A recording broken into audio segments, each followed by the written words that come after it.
Hello les cabistes! Quand je vous dis parfois que certains professionnels ne savent pas ce qu'ils vendent parce qu'ils ne regardent pas les bonnes choses et donc vendent des autos potentiellement avec un problème. Alors oui, si vous utilisez l'auto à l'instant T et que ça fonctionne, ok, mais ça fonctionne peut-être mal. Et le problème est là, il faut savoir quoi regarder, où regarder pour bien voir que le problème va arriver. Et parfois, ça tient un jour, une semaine, un mois, et donc la catastrophe, elle est pour vous. Mais dans certains cas, le problème arrive dans l'établissement, et du coup, c'est le professionnel qui doit se charger de la réparation. Et oui, donc si certains n'ouvrent pas bien l'œil, même qu'ils sont professionnels, ils se retrouvent à avoir des frais non prévus et ont peut-être acheté l'auto trop cher. Parce que la réparation, elle sera forcément à leurs frais, pour qu'ils puissent la revendre en état de marche. Sinon, ils vont perdre deux fois. Alors aujourd'hui, j'ai une Porsche Boxster 986 phase 2 avec un problème et on va voir ça ensemble juste après.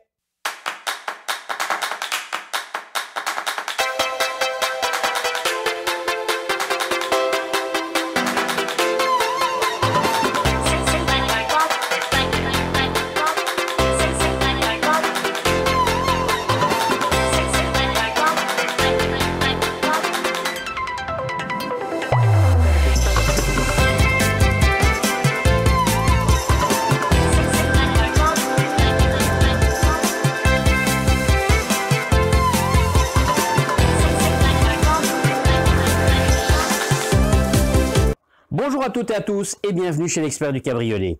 Dans cette vidéo, je vais parler de la Porsche 986 phase 2.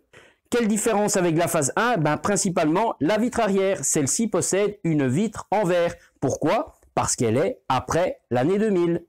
Alors on a l'habitude de voir ici à l'atelier les Porsche 986 avec des problèmes de vitre PVC. La vitre en plastique a forcément cassé et c'est du remplacement, parfois un remplacement de capote intégrale, parfois une transformation de phase 1 avec un look phase 2 en restant sur une phase 1 physiquement. Enfin tout un tas de choses comme des entretiens. Mais ici, comme on peut constater, on n'est pas sur un problème de vitre PVC qui casse, mais sur un problème de fonctionnement de la capote. Alors certes, ce n'est pas le problème le plus courant, mais c'est un problème qui nécessite une vraie connaissance du fonctionnement du système de la capote et surtout de savoir régler et remettre ça correctement en état de marche. Parce qu'évidemment, si on fait n'importe quoi, n'importe comment, ce qui va arriver, c'est de la casse. Et c'est hélas ce qui s'est passé. Celle-ci a très certainement eu un problème, peut-être d'usure, peut-être qu'on a touché, je ne sais pas vraiment la cause de départ, mais on a eu un problème mécanique sur le système de la capote. Ceux qui y ont touché, apparemment on n'y connaissait, mon avis, pas grand-chose, puisque au lieu d'arranger le problème, ils l'ont aggravé, à un tel point qu'aujourd'hui, tout a explosé.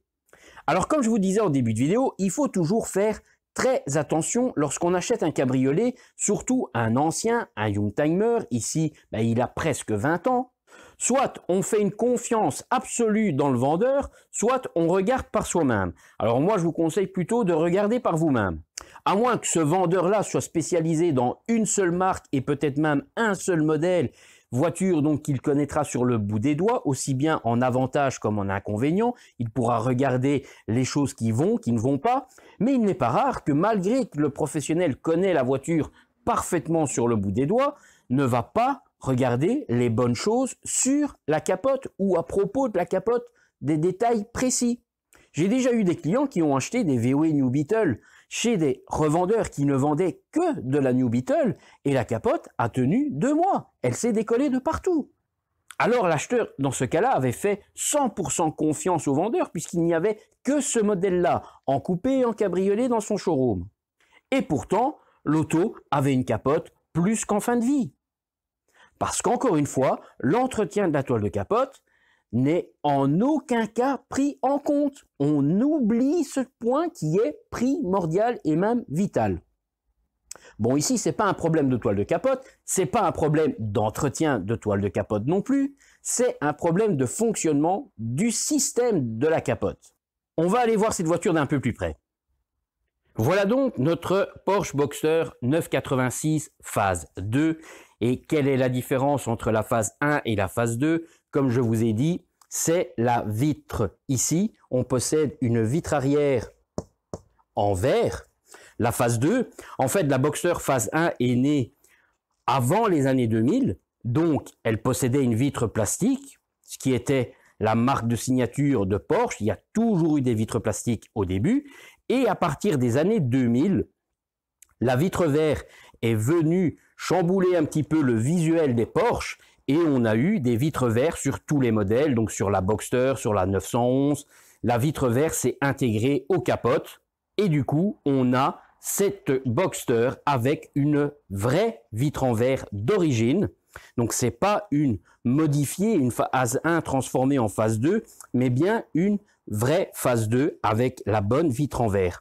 Je dis la bonne vitre en verre parce qu'en fait, on a énormément de types de montage, même d'origine. Et en fait, le montage à l'origine de la Porsche Boxster phase 2, c'est le montage idéal. Ce qui aurait été vraiment magnifique, c'est que toutes les marques de cabriolets n'aient fait que ce montage-là. Et au début des années 2000, plusieurs avaient fait le choix d'opter sur ce type de montage. La Porsche Boxster, il y a eu l'Opel Astra, il y a eu la Mini Phase 1, il y a eu la BMW E46, et il y en a encore quelques autres qui ont travaillé avec ce type de montage. Ce type de montage, en fait, si on regarde bien de près, on a la toile, on a la vitre, et entre les deux, on a un gros joint en plastique noir. En fait, ça c'est le visuel extérieur. C'est un peu comme un gros H, donc on aurait deux U Q à Q, donc ça fait un H couché. La vitre est coincée d'un côté, de l'autre côté on a la toile coincée dans un guide et on a cet élément qui fait la jonction. Donc en fait le tout est mis à serrage et pincé par les extérieurs droite et gauche. Ça ne pourra jamais se décoller. Alors ça pourra se déchirer sur les côtés, ça pourra s'arracher, la vitre pourra casser, il peut y avoir des problèmes. Ça n'est pas infaillible, mais le problème qu'on connaît aujourd'hui sur presque tous les cabriolets vitres verres collés sur toile, comme la fameuse New Beetle que je disais tout à l'heure, ça, vous ne l'aurez jamais avec ce type de montage. Et ça a été abandonné assez rapidement par presque toutes les marques qui le faisaient. À mon avis, forcément une histoire de coût de fabrication de l'ensemble capote vitre verre intégrée dans la toile. Notre capote, si on la regarde, et c'est un petit peu l'erreur que ce marchand a fait, voit une capote qui a l'air belle, hein, quelques traces d'usure forcément, elle a quand même de l'âge, presque 20 ans, mais on n'a pas de dégâts et la toile est belle et même propre, elle n'est pas sale, elle n'a pas de dépôt majeur. Alors attention, hein, à mon avis, il y a eu des nettoyages au Karcher, au nettoyeur haute pression, parce qu'on a quand même, s'il faut bien regarder, on a des lignes, quelques lignes assez légères, marquées dans la toile. Elles sont pas faciles à voir déjà à l'œil nu, en réel, alors à l'image, c'est impossible, je ne saurais pas vous les montrer. Mais c'est une capote qui a déjà fait les frais de passage de nettoyeur haute pression de type Karcher.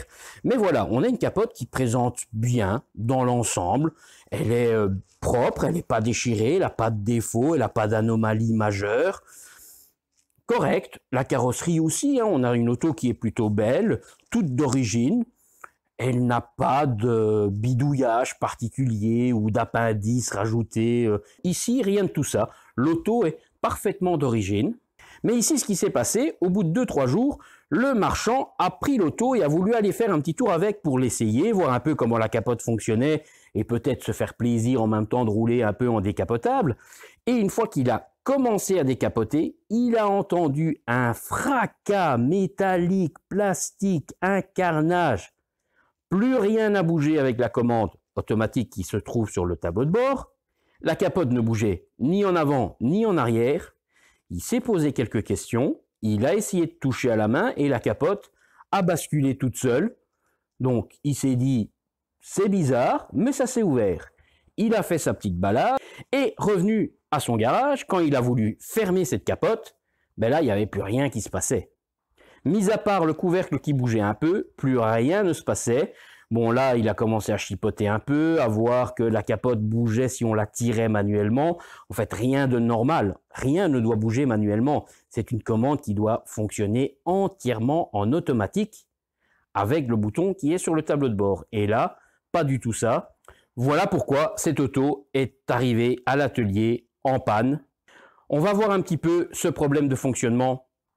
Donc voilà, pour décapoter une Porsche Boxster, que ce soit une phase 1, une phase 2, une 986, une 987, c'est toujours le même système de fonctionnement. On a une poignée centrale qui permet de déverrouiller l'avant de la capote, donc de pouvoir décrocher la casquette de la baie de pare-brise, et puis on appuie sur le bouton de commande d'ouverture, ce qui va à ce moment-là faire actionner l'ensemble du système d'ouverture de capote. Il y a toute une cinématique bien particulière qui va permettre à la capote de s'ouvrir correctement. Et pour la fermeture, c'est la même chose en sens inverse. La fermeture a une cinématique particulière qui va ramener la capote, et quand elle sera repositionnée pratiquement à l'avant, il n'y a plus qu'à raccrocher avec la poignée centrale de devant.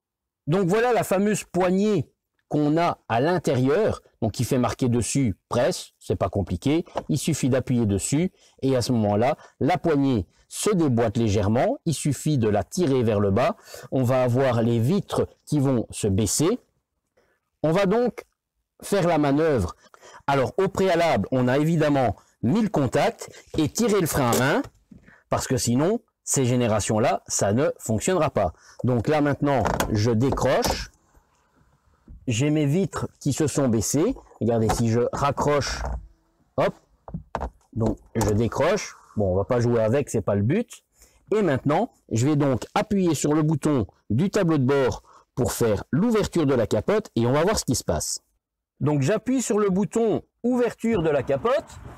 Le début du mouvement commence bien à se faire. On a toute la partie arrière qui se lève. Et en fait, vous voyez, il n'y a rien d'autre qui se passe. Le couvercle se referme. C'est complètement anormal. Donc voilà, on a pu voir que je n'ai poussé que sur le bouton ouverture. Le couvercle est sorti. Vu que rien d'autre ne s'est passé, la manivelle a continué son mouvement et est venue refermer le couvercle.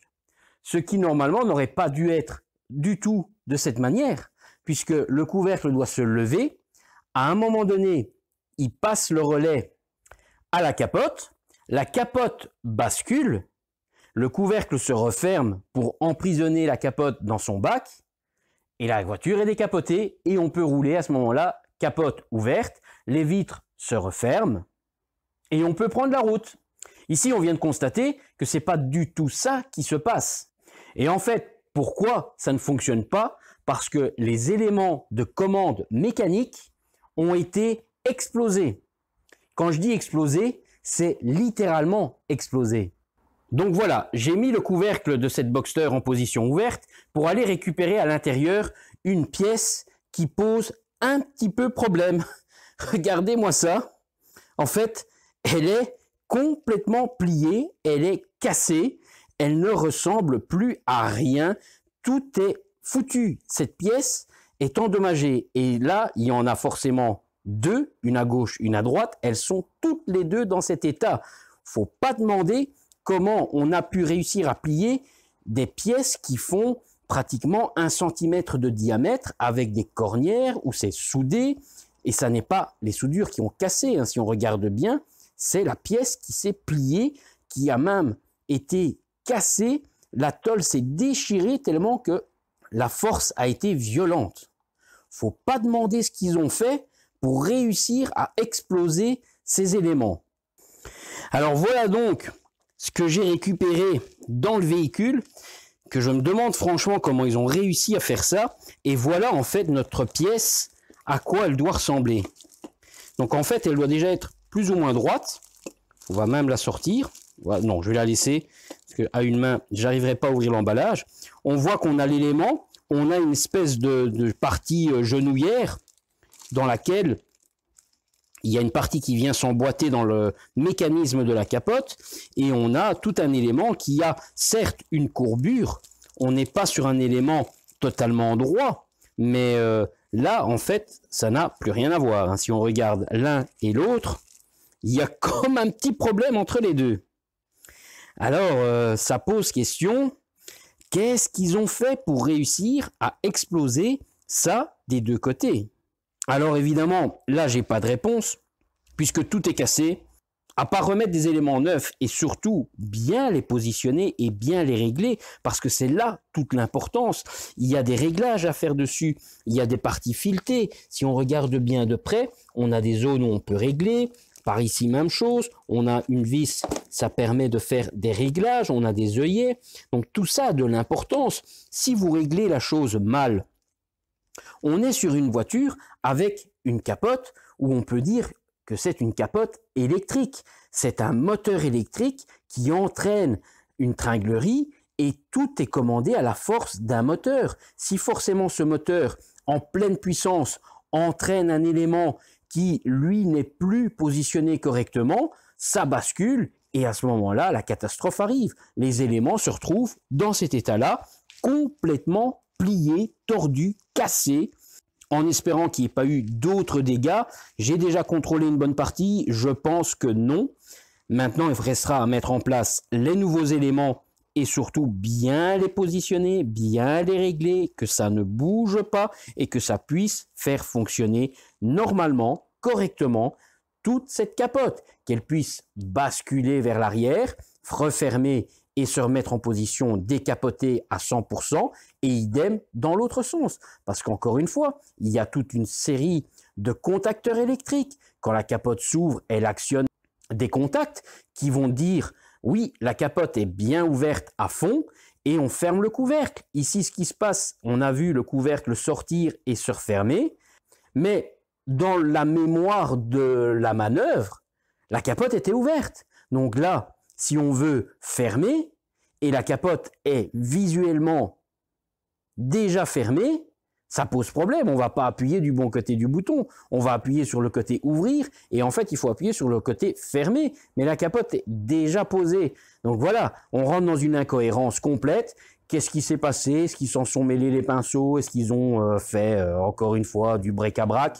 Résultat est, c'est que tout était cassé, et maintenant, il y a du boulot de remise en état. Encore une fois, faire des réparations sur un cabriolet quand on ne sait pas comment ça fonctionne, ça va généralement faire plus de casse que réparer réellement. C'est comme si vous ouvrez un moteur pour aller chipoter au piston, à l'arbre à cam, au vilebrequin, et que vous ne savez pas réellement ce que vous faites, que vous ne remettez pas les bons couples de serrage, qu'on ne met pas peut-être les bons coussinets, ou qu'on inverse des coussinets, ou qu'on ne fixe pas correctement certaines parties internes du moteur. Tout ce qu'il arrivera, c'est que le moteur va s'auto-détruire. Un coussinet mal positionné ne va pas permettre d'avoir le bon espacement. Les pistons vont peut-être taper contre les soupapes, etc. Et on peut avoir un enchaînement de catastrophes qui vont détruire votre moteur. Eh bien, c'est un petit peu la même chose. C'est de la mécanique. Alors certes, c'est pas dans un moteur, c'est autour d'une armature. Mais cette mécanique, elle doit être précise, elle doit se jouer au millimètre. On ne fait pas de la maçonnerie, on n'est pas là avec un mètre où on joue avec des centimètres. C'est très précis, ça demande d'être réglé parfaitement au millimètre près. Parce que sinon, on ne va pas enclencher l'élément d'après, on ne va pas appuyer correctement sur le contacteur électrique, etc. Et au final, ça ne fonctionne pas ou ça génère de la casse, comme on a pu constater, les éléments complètement tordus, pliés, cassés. Bon, comme on a pu voir, c'est pas ma première Boxster et ce sera certainement pas ma dernière. Je sais un petit peu ce que je fais, je connais un tout petit peu le modèle, la marque. D'ailleurs, je vais même vous montrer un petit quelque chose.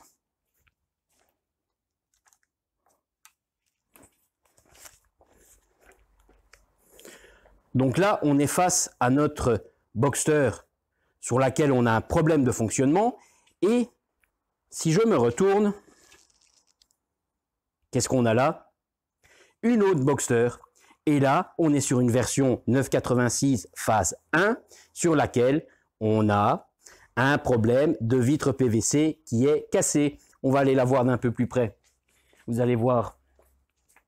Donc ici, en fait, on a la vitre PVC qui est déjà assez ternie. On a la ligne blanche qui est bien indiquée. Mais surtout, voilà, on a de la casse. Tic-tac, je passe mon doigt. Bon, je ne vais pas la casser plus que ça. C'est déjà une capote qui a un certain âge aussi, forcément. Elle a plus de 20 ans. Elle a déjà vécu. Il y a très certainement déjà eu un remplacement de lunettes par le passé. Mais voilà, les Porsche Boxster, je les connais, j'en ai très régulièrement, que ce soit des phases 1 comme celle-ci, que ce soit des phases 2 comme celle-ci. C'est des autos que je connais et que j'ai régulièrement ici à l'atelier. Bon, ben vous voyez, je manque pas de travail, hein. Je vais déjà commencer par finir de réparer celle-là au niveau fonctionnement mécanique et je m'attaquerai à la suivante dans un deuxième temps. Bon, ben, à mes outils. Et bien voilà, j'ai terminé le remplacement de toutes les pièces. Et donc, quoi de mieux que d'essayer directement pour voir si ça fonctionne ou pas.